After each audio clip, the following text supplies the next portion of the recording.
first of all, I'm going to briefly explain the circumstances, the situations around my arrest, or the amount of times I've been arrested, because something else has happened, which I'll explain in a minute, which is quite shocking, to be honest.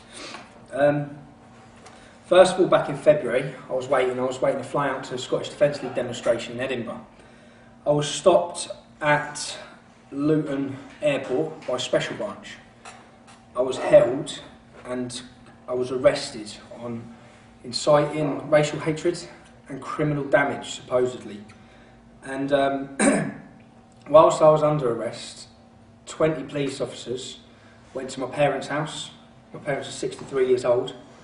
They ransacked their house. At the same time, simultaneously, 20 officers went to the house where my fiancée and my children reside. When they went to the house where my fiancée is, they went with British police with machine guns. They searched both properties. They took all computers. They took both my mobile phones. They took even my dad's computer that he uses for his business. They took... one officer sat down for 3 hours in the house where my missus and kids are. Sat down for 3 hours going through a load of files, writing things down.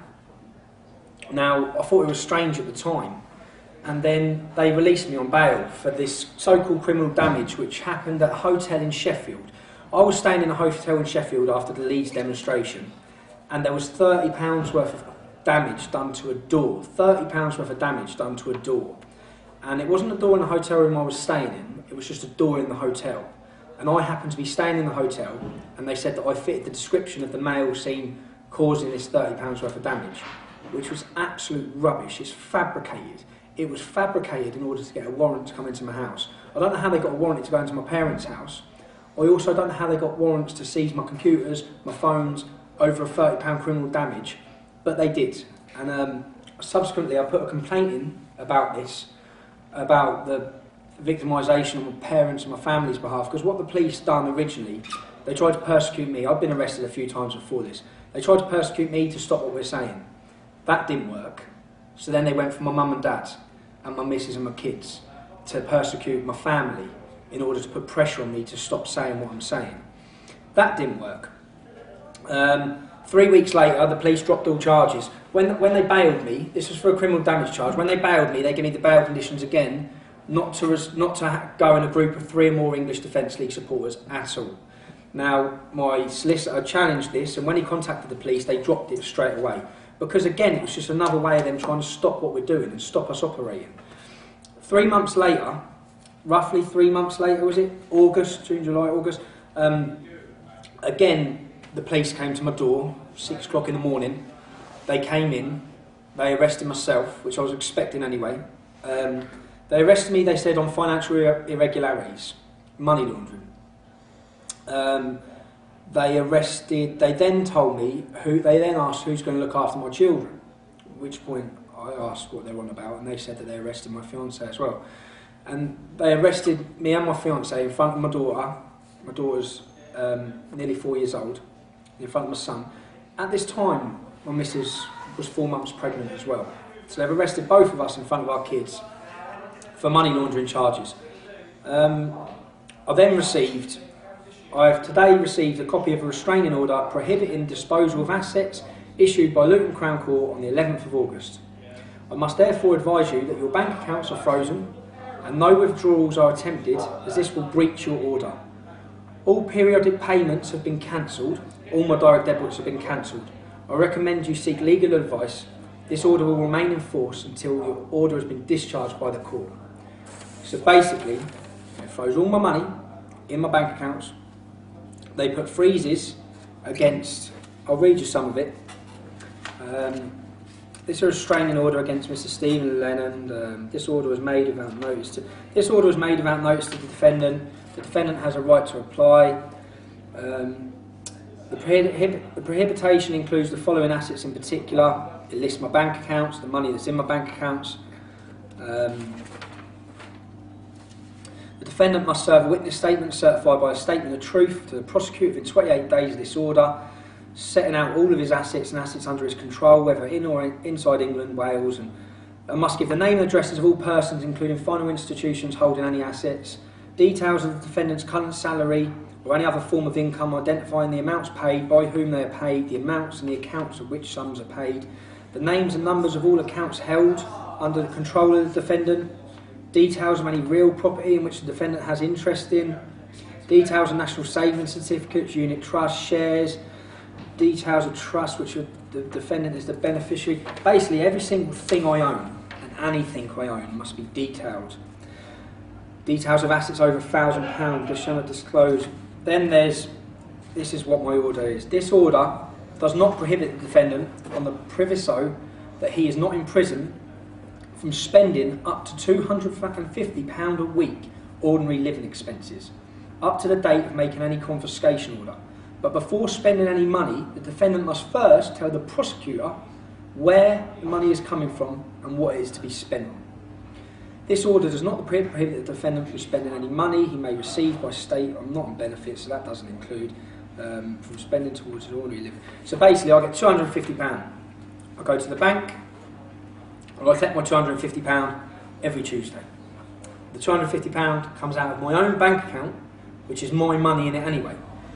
I have had to stop working because if I do work, say I work and I earn £600 next week, it goes into a frozen account and I'm allowed £250. My solicitor and legal advice have told me these orders are called disruption tactics, in order to disrupt my life, disrupt everything I'm doing, and pretty much stop what we're saying, put pressure on me, which of course it has put pressure on me. This has put pressure on me. This doesn't cover my living costs. It prohibits me from dealing with any money at all, any finances at all. And that's all in order to stop the English Defence League and our goals and what we're doing. The most shocking thing, which is why I'm making this video, is because my friend from school was arrested. I can remember when it was because I got the phone call. It was the same day as the Dudley demonstration. I was good mates from at school. We grew up together. He was arrested, and he's arrested on serious charges. He's on remand. He's been on remand for months now. He's probably looking at a 12-year prison sentence for what he's been arrested for and what he's been found in possession of. Now, his girlfriend's come to me after going to visit him in prison and said that the police, the Serious Organised Crime Agency, have been and had meetings with him. And now, when you go into this lad's house, there's pictures all in his lounge from all the lads when they're on holiday. There's pictures of me and him with our arms around each other. We were good mates at school. We still were good mates. And they've had surveillance on his house. And I was in his house 2 weeks before he was arrested. I was collecting money for one of the girls.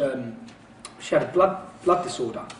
And I done a whip round from all the lads we went to school with. And we were collecting money because she has to go in and out of hospital in London. She's just had a baby, so we're trying to help her out. So I've been round his house to collect money. Now, whether they've got surveillance of me in his house, whatever, they've obviously, their eyes have just lit up and they've seen pictures of me and him together.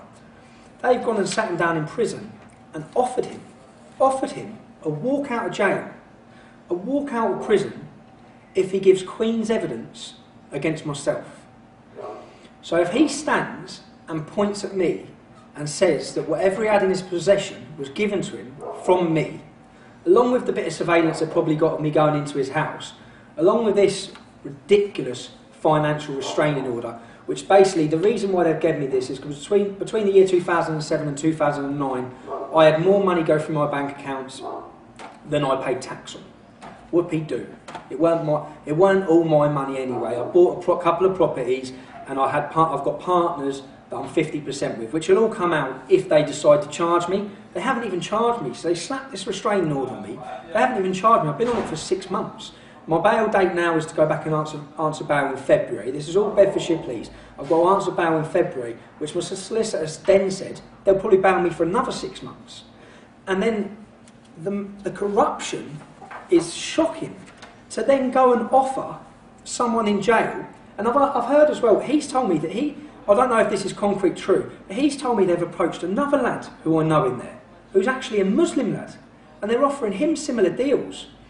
So I would never thought this is possible. I would never thought this would go on. But British police are approaching criminals in prison and offering them deals to blame things on me. in order to get me, whether him fingering me and saying that he got whatever off me, whether that would be enough to get a conviction, I very much doubt it on a jury, but it would be enough to remand me, to put me straight in prison.